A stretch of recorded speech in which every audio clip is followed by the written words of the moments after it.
The content of this podcast is provided for general informational purposes only and is not intended as, nor should it be considered a substitute for, professional medical advice. Sweaty and pissed. Menopause makes me sweaty and pissed. Hey, Leanne. It's Karen. Karen Nickel, nurse practitioner. Hey, I'm Leanne. Hey, Karen. I'm a comedian. Yeah. And this is Sweaty and Pissed, Menopause and More. We're glad to have you back and thrilled that we have listeners. And evidently we've got a lot. Yeah, and we're tickled. More and more. So if you can, go on there and rate us with a 5-star, preferably. Yes. Yeah. That's what we need. And I'll be doing a video to teach your friends how to use a podcast, and they can look on LeanneMorgan.com. Yes. Or Facebook, Instagram. We've got sweatyandpissed.com. Correct. Sweaty and Pissed Facebook. Yeah. And then Karen and I both have all that too. So, okay, I'm excited. This time we're going to talk about vaginal dryness. Yes. And I've got it. And I just want to be honest with people. You know, I'm open. I'm an open book, and I'm banging up against the mic with my big earphone. Okay, I just want to be real. And I'm dry. Well, you know, as we're talking about all these things, I'm getting a whole list of problems you're having. I think I must not be providing very good care for you. No. Yes, you are. It's just I've had these things, and then you've had to wrestle me down and make me do the right thing. Is part of it a compliance thing, or is yes, it? It is. Well, no, it's brain fog and forget that my vagina's dry. But okay, so. But you know, we talk about this, and then you help me. Yeah. And we had this podcast so that other people could get your wisdom and find out what in the world to do for them. So we're going to talk about vaginal dryness. Dryness and what causes that, Karen? Lack of estrogen in the vaginal area. That darn estrogen. Yeah, it does a lot of good stuff for us. But it does a lot of good and can do a lot of and the problem with vaginal dryness is we can have more frequent vaginal infections, urinary tract infections, pain with intercourse, pelvic floor starts to fall when all that area doesn't have estrogen. So the vaginal dryness is not just a comfort issue. It really is important to keep that area healthy. Yeah. For a lot of reasons. For me, emotionally. Yeah. That was a hard thing to have to give up. I mean, when I told you my bladder started leaking and then my vagina was dry, I thought, okay. And I sat on an airplane a long time ago going to a show, and there was a woman that sat by me that was Native American. And I don't know, I think I cried to her. I didn't feel good. It was maybe before I got in to see you. And she said, honey, you're starting to change. And she said, my people say that is God's way of slowing a woman down after she has her children, gets her children grown, that is God's way to get you to focus on yourself. And I thought, kumbaya. That sounds pretty positive. But isn't, I know.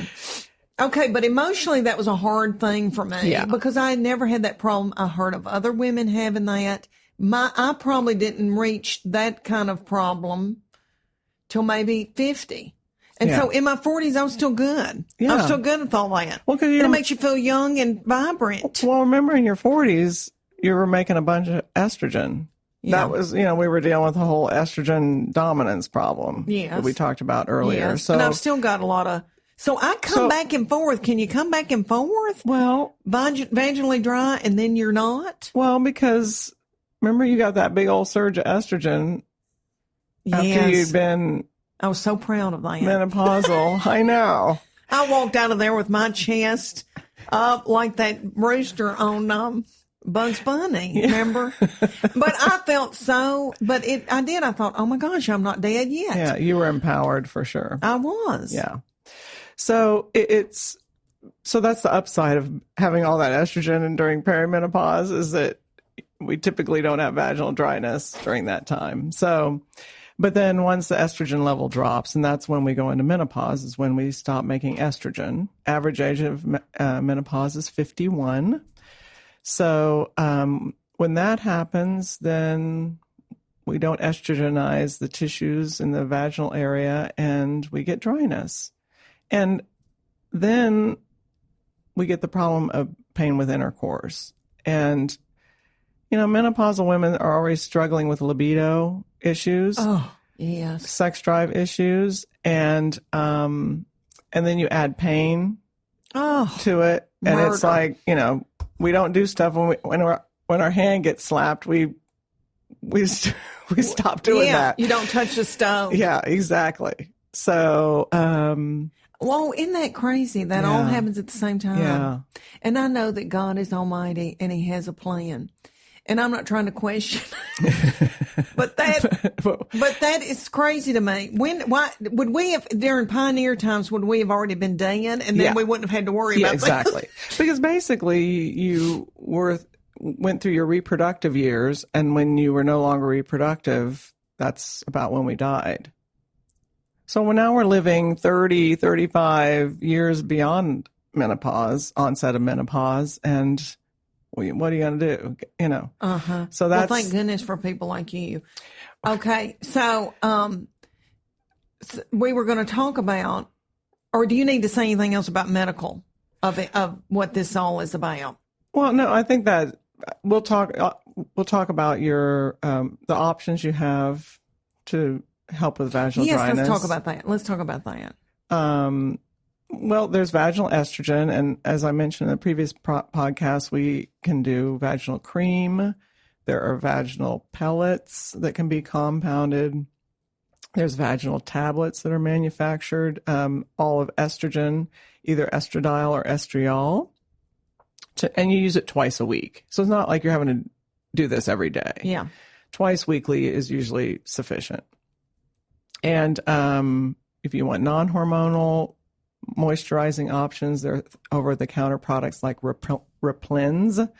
That's a vaginal gel that you insert vaginally, and you do that a couple times a week, and that moisturizes the vagina and also provides some pH balance as well, which is helpful for keeping that area healthy.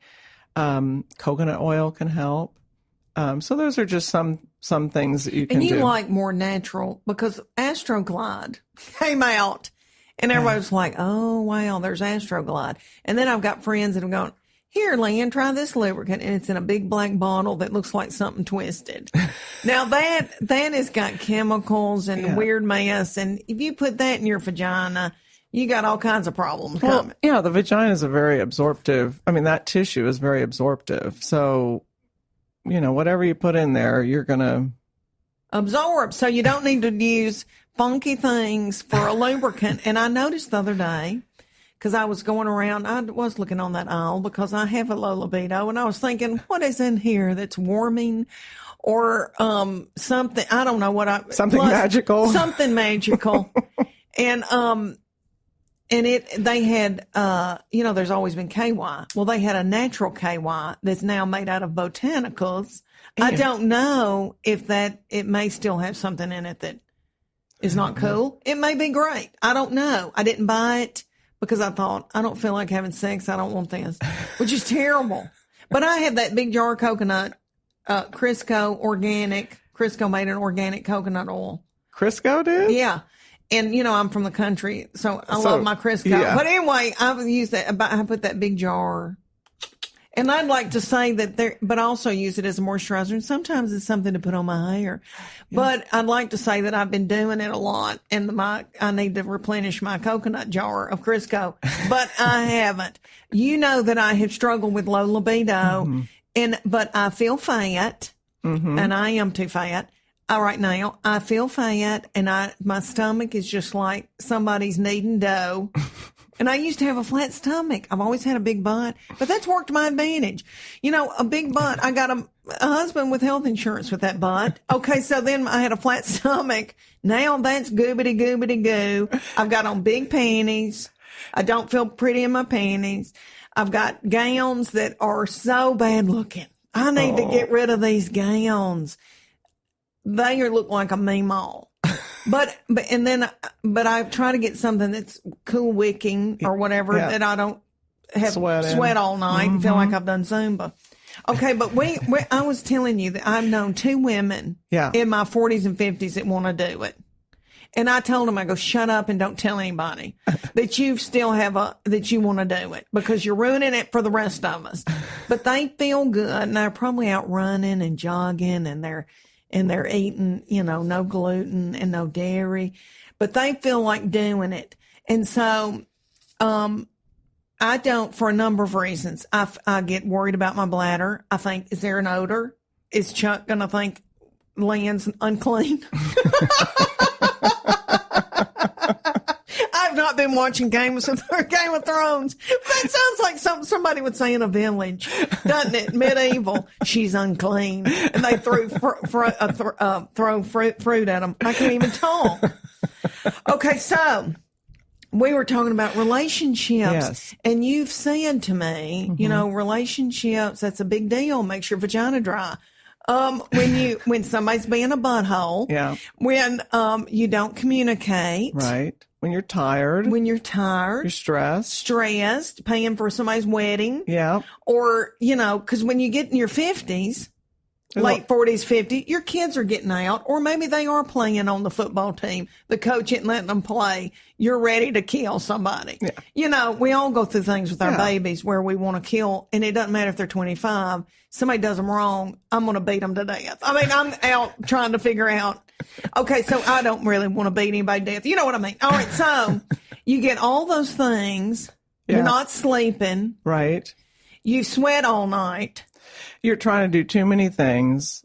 You're taking care of, a lot of people our age have some children at home or young adult children and elderly parents who are failing or having a lot of health complications. Driving somebody to the doctor. Yeah. And trying to do a job, trying to be a wife, Trying to keep a closet cleaned out. Yeah, trying. Oh, murder. Yeah. But your house is so organized. You're an organized person. You don't have any waste. You go in my house and you're like, look at the waste. I mean, everything is so compact and so you're on top of your game, girl. When you go to small square footage, you have to be very efficient. Everybody should be doing that. You're very European. And you, and I bet that has helped your libido is you don't have all this crap sitting around. You don't have many doodads. But I have a lot of life going on, so. You do. Yeah. Lord, you're tending to everybody in the East Tennessee area, which they would love for you to, but you can't take anybody else. But anyway. Okay. So relationships, I've had friends that just don't feel like doing anything. But it's not so much about my husband. It's about me. I feel gross. I feel bad about myself. I'm exhausted. I told, you just treated me for shingles. I got the shingles because I know it's because I had a video go viral and people can see that on Facebook. Which is wonderful, but stressful on the other hand. Yes, it was 25 million views and that's so good. That's so wonderful. But I was not prepared for all that and I wanted to look prettier in my orange top. So if you see a video of a country woman talking, first of all, let me say out there, this accent, I am not faking it. I got all kinds of trolls saying that cheap accent. Somebody said that cheap, and I thought, what does that mean? Yeah. And this accent's not real. It's real, isn't it? Real, yes, Karen. It's real. This is it. Yeah, and if you were a diction coach, you would have a hard time getting someone to actually put on your accent. Yeah, and I had a horrible relationship in my 20s with a nightmare man who said you need diction lessons. Your accent's so terrible. Well, I kicked him to the curb. But anyway, and then I became a comedian and made a living off of it. Yeah. But if people thought I was going to fake one, I would fake like an Irish one. I'm not faking this.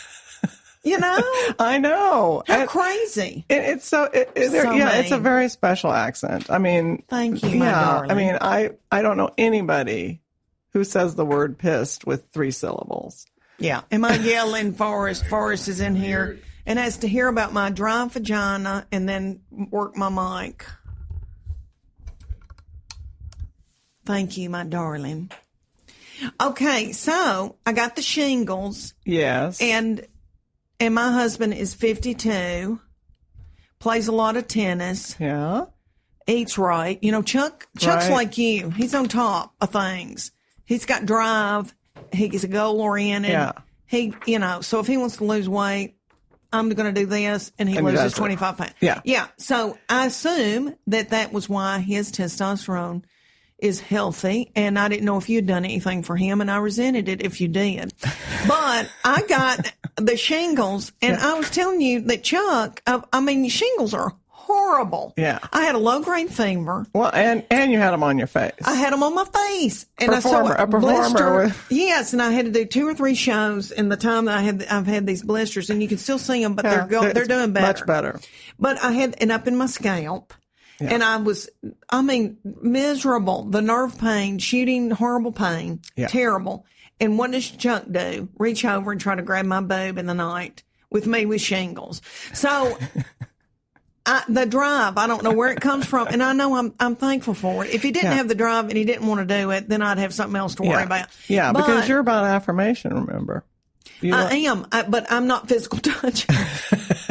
My love language, but I need words of affirmation. So if he would just say, "You do look pretty and you don't smell like," and your stomach does not feel like Pillsbury dough. Yeah. Then I would be more apt to be on fire. But I don't want to do it when I've got the shingles. I can tell you that I did not have the drive to do it with the shingles. Yeah. And it was pain, fever. Oh, and in this, it takes a few weeks to get over this. Yeah. He has wanted to do it several times. I'm like, I got the shingles. I've got the shingles. And he does not care. And I'm telling you, I had babies in the hospital, and I would have this horrible, bloody vaginal birth where the doctor said, "You'll never be right again, Leanne. You're going to have to drink a bottle of wine and get a bottle of KY."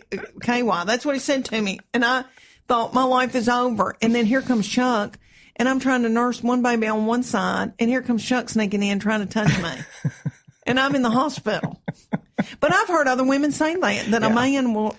Yeah. Even if you're in the hospital, they try to make out with you. Yeah. So that's just the way God made them. Right. Well, because we don't compartmentalize things very well. Women in general, everything affects our Mushes libido. together. Yeah. Yeah. Whereas men, I hate to generalize, but there's a lot more compartmentalization that happens, and so they can be sick, tired. The world could be coming to an end. To the end.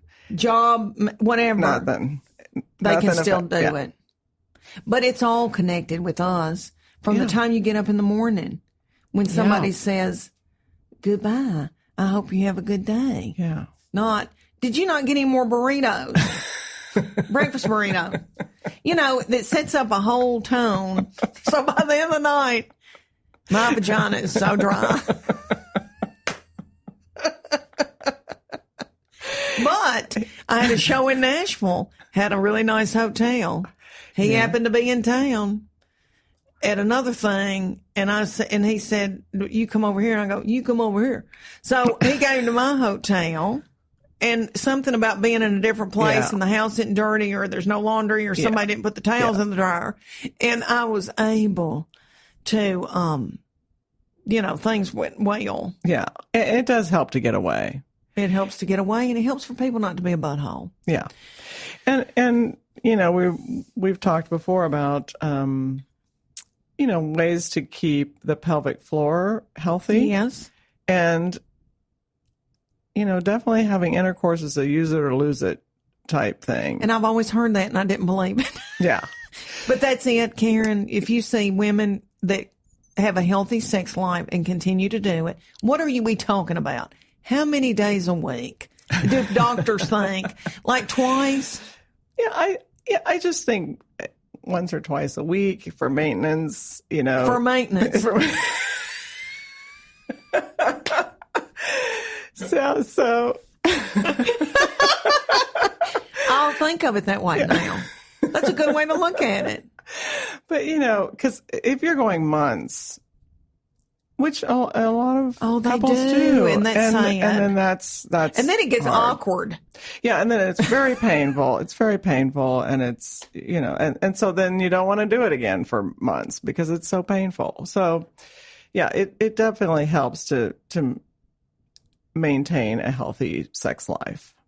My Pilates teacher said, she goes, all I have to do is read one page of Lady Chatterley's Lover, and I'm good to go.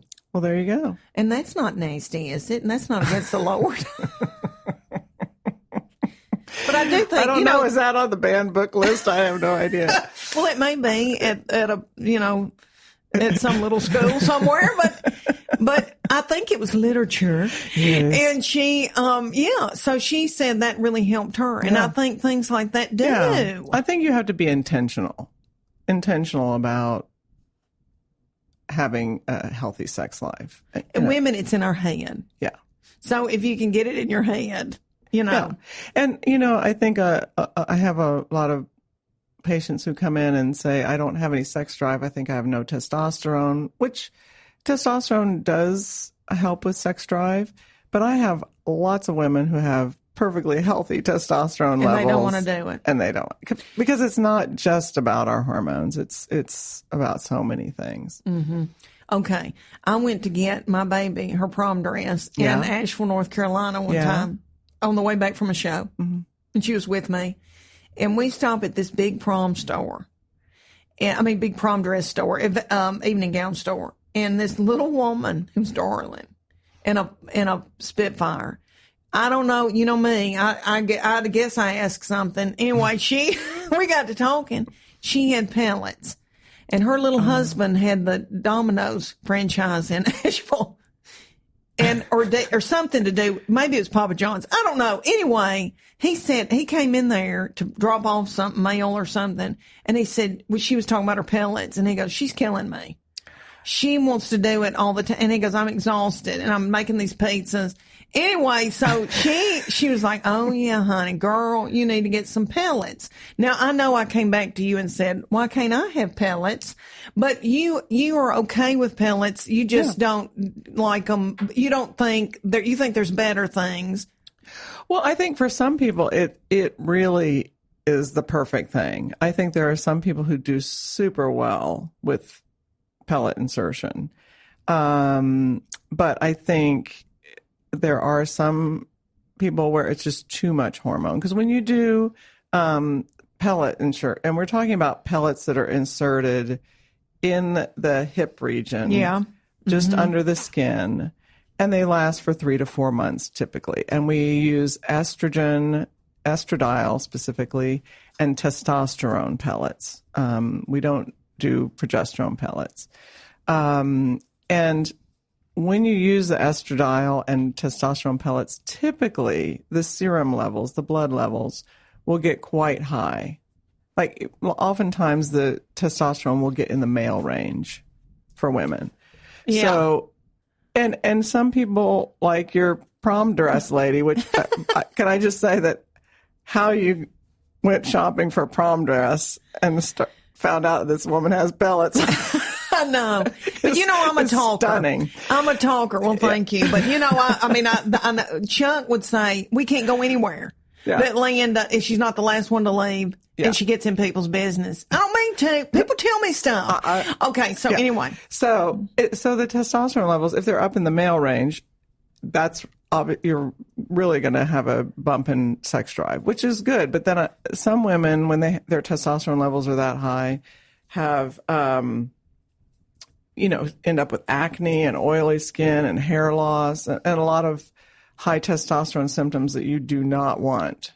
You do not want a receding hairline and Lord. Hamburger face. No. It's so it's hard to know who's going to be the person who does fabulously well on pellets and who is not. Yeah. It's not the end of the world if you don't do well. I mean, they're in there for 3 to 4 months. So, and you got to wait to take them out. Well, they don't. No, they just dissolve. So you can't take them out. So you could have a big surge, then it drops, then you have nothing, and you got go get more 2 months left. Yeah.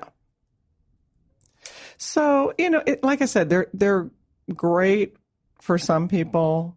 and for others, it's too much hormone. It's hormone overload. Yeah. So I don't personally do pellets, and that's not because I dislike them so much. It's just sort of a practice issue. So, but I certainly refer people. You do? Mm-hmm. So you would never give them to me? You don't think I need them? No, I'm not. Like if I need a new car. Yeah. And Chuck, I need to get that money. You couldn't put some pellets in me. Let me do it. Okay, we can do it for that. And then me go on and get a new car. Sure. That sounds, I know, like prostitution. Yeah. But that's just married life. So in the Morgan household, honey, it's all regular, Yeah. We'll get you hooked up for some testosterone pellets when you need a new car. Okay. Okay. All right. Which I do need one now. Oh, well then we'll get you hooked up soon. Okay. Thank you. Listen, we want to thank an iTunes user.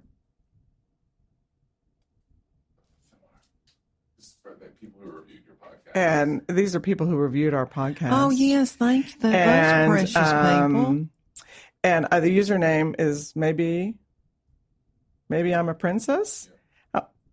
And she says, I assume, well, I shouldn't assume that it's a she, but princess. Thanks for making me feel normal. Oh, yay. Leanne, people think you're normal. God. And another user wrote, "You nailed it. This makes me feel so much better knowing I'm not the only one." Oh, yay. Thank you for your comments. That's so helpful. It is. It is helpful. And it makes us feel good. Yeah. And if there's anything specific you want us to talk about, send us a message and we might be able to get it on an upcoming. Send it on Facebook. Yeah. Send us a message through Facebook and we can maybe get that in another show. If there's a topic you want to talk about and you're worried about or you would like to know more about, Smart Karen can talk about it. And I've probably got a story. I've probably got an incident that I can talk about. But that's why I thought it was important to do this because so many people are going through it and their physicians or whoever does not know how to deal with it. Yeah. A lot of people have not been trained in this. You have studied and been trained in this. Mm-hmm. And so I hope more and more people are. Yeah. Because you're like, Willy Wonka, and we can't, not everybody can get into you. So I hope that there's more people. Yeah. And people can find it in their town, someone who does this. Yeah. And even just validation that those things happen to other people. Those symptoms you're dealing with happen to other people. Yeah. So that's always reassuring. Yeah, and if you want to fight somebody in the school parking lot, that's normal. Especially if you've had not to fight them, pellets. but not. But it's that feeling of just things get on your nerves now, or make you irritability. Oh, maybe that's our next episode. Oh, I know. Yes, indeed. I've had a ball. Me too. See you next time.